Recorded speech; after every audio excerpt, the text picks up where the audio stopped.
Alright guys, yours here. So this is take two. This is a follow-up video to water storage containers. And like I said, just first off going to show how much more we've added to it. So we're getting there. We're getting there. Like I said, I got a little mix of everything. Different water storage containers for different reasons. So starting out, we've got our commercially packaged waters in different size containers.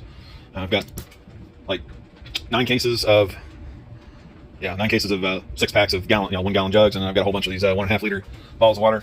And like I said, got 4 gallon, 7 gallon, 6 gallon. That's also 6 gallon water storage containers. Those are gotta be like your Igloo cargo containers and your Reliant aqua containers and beverage buddies. You buy off the shelf and fill up yourself. Like I said, I don't really cheap out the water.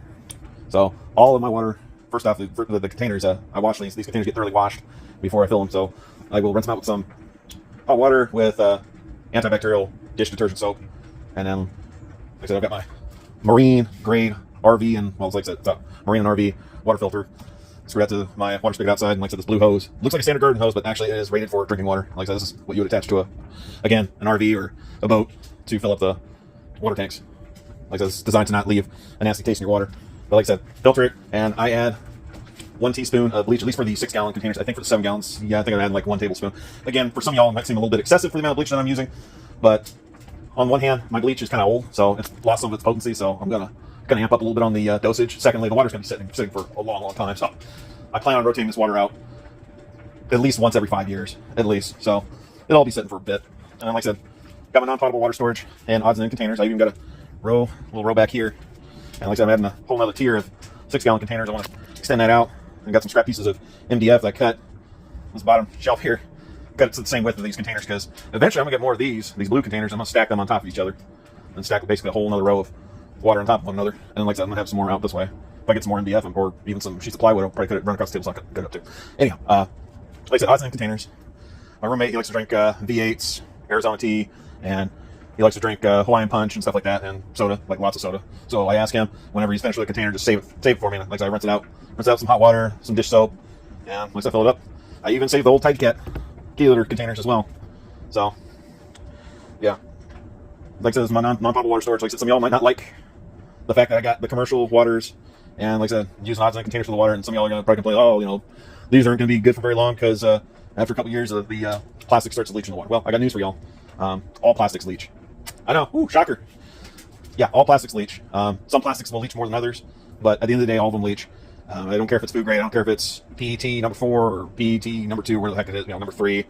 Could be, it doesn't matter what kind of polyurethane or, polychloride, polyvinyl chloride, whatever it is, it doesn't matter. It will leach. So, like I said, some will leach more than others. I don't care who makes a container. I don't care what it's advertised for. I can promise you it will leach.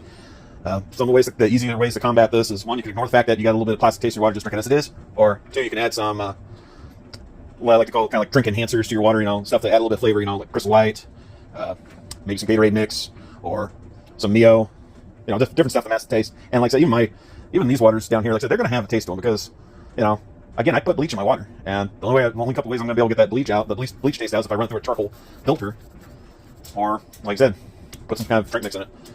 Like I said, I know you can, as far as like getting rid of the plastic taste, all you got to do is like agitate the water a little bit, leave the cap off, let it be exposed to the oxygen, get some oxygen in there, let it sit for a half hour, and that should take care of some of the taste. But like I said, if you're really concerned about it, like I said, get yourself a filter. You can get one of those screw-on adaptive filters, like Life Straw and Sawyer makes one that'll attach to a standard thread to standard 2 liter soda bottle. And like I said, as far as the odds and end containers are concerned, like I said, I try to save 2 liters on up. I don't really like to go any smaller than 2 liter, but like I said, 2 liters on up. That's why I like to save and reuse. Like I said, I'm not going to use a perfectly good water storage container, one of these expensive water storage containers for my non-potable water storage. That's not happening. Non-potable water storage is strictly for laundry and bathing use only. That's it. Nothing else. Like I said, I'm not using my drinking water to bathe, and I'm sure I'm not using my drinking water to wash laundry. So, and I'm really liking these Downy containers right here.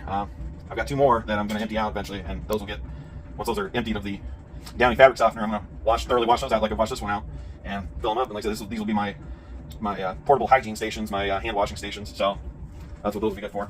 And just in case I hadn't made this clear before, so like I said, different water storage containers for different reasons. These ones right here, these are 6 gallon, but I purposely made sure that these are different from the other ones because these are for my cat. I want to make sure that he's got water too, and like I said, his water is treated slightly different from mine.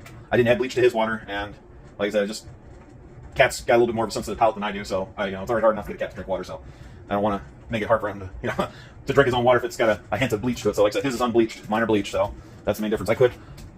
I mean, in theory right now, I could drink his water right now and be perfectly fine, but yeah, some of y'all like I said, like to focus really hard on like firearms and your PQs, your long range hole punchers, and that's fine, it's cool and everything. Like I said, I'm a red-blooded American, and I love my firearms as well. But you know, buy one firearm, get real proficient with it, buy some ammo and everything, you know, stock up on that, and turn around and get another one. Or, you know, better yet, you could focus on your water storage, upgrade it, add to it. I'm still adding to mine because I don't have enough. I'm trying to get to at least 1,000 gallons capacity for the potable water, and roughly about 200 gallons or more for the non-potable. As Nothing Fancy would say, yeah, your water storage really sucks, i.e. you need to upgrade it if you haven't. You know, you need to really focus on doing what you can.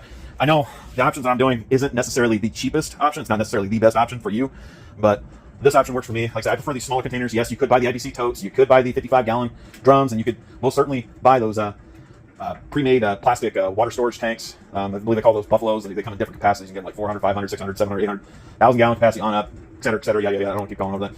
But issue is when you get containers like that, especially like I said, even with the 55-gallon drums and the IBC totes, once you get those filled up, you don't plan on moving that at all. And yeah, the IBC totes, yeah, you can get a pallet, you get a pallet jack. I'm going to tell you right now, the job I work at this present time, I've moved plenty of heavy pallets. It sucks moving heavy pallets with a pallet jack. And I'm not sure off the top of the head what the max capacity is of one of those totes, but I think there's something around like, I want to say like somewhere between 180 and like 200 gallons. With 1 gallon of water being roughly about 8.3 pounds, you do the math, but that 200 gallon tank or whatever the hell you got it in, it's going to be, you're looking at like 1,000 or no, like 1,600 pounds. Yeah, so 1,700 pounds. Yeah, good luck moving that stuff. I got these, so I can throw these in the back of my truck if it needs be, and if I have to bail out and go to my buddy's house. Granted, I ain't getting all these in one go. It's going to take several trips, but if I have to, I can do that. And like I said, the other reason why I go with these is if I've got one bad arm, I can still move these things with one bad arm. You know, you ain't moving one of those larger containers, even the 55-gallon drums, unless you got specialized equipment. Even those drums, you need at least a hand truck and some straps. And like I said, a 55-gallon drum, that's like 460 pounds or something like that. I'm doing this math off of memory. Like I said, I might not be 100% accurate on that, but like I said, about somewhere in the 460 pound range for like I said, 55-gallon drum. So again, water storage, pretty important. Something that can make or break you. So something to consider. Anyhow, I'm Doris, and I'm out. You guys have a good one. Bye-bye.